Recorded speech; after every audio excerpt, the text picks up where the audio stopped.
ఇది సహజ కుంకుమ అండి. సాధారణంగా మనందరం ఇళ్లలో కుంకుమ ధరిస్తాం, అలవాటు ఉంది. ఈ కుంకుమ ధరించేటప్పుడు చాలామంది బయట బజారులో దొరికే కుంకుమలు వాడుతుంటే నుదుటి మీద మచ్చబడుతుందని చాలామంది కంప్లైంట్స్ చెప్తూ ఉంటారు.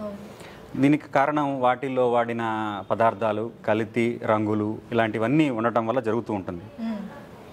శాస్త్రంలో ఏం చెప్పబడింది అనే దాని ఆధారంగా తీసుకుని బృహత్ బ్రహ్మ సంహితలో కుంకుమను ఎలా తయారు చేయాలో ఉందో దాని ప్రకారమే మనము మన గోశాలలో కుంకుమ తయారు చేసాము. ఇది 7 రోజుల నుంచి 10 రోజుల సమయం పడుతుంది కుంకుమ తయారు చేయడానికి.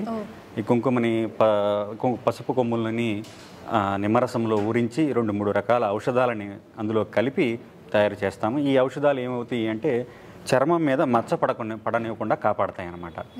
ఇది సహజ సిద్ధమైన కుంకుమ, సాత్వికమైనది, శాస్త్ర ప్రమాణం ఉన్నది. ఈ కుంకుమని మనము మన గోవిందుని గోసేవలో అందుబాటులో ఉంచాము. ఇది స్వయంగా మాచే తయారు చేయబడినది.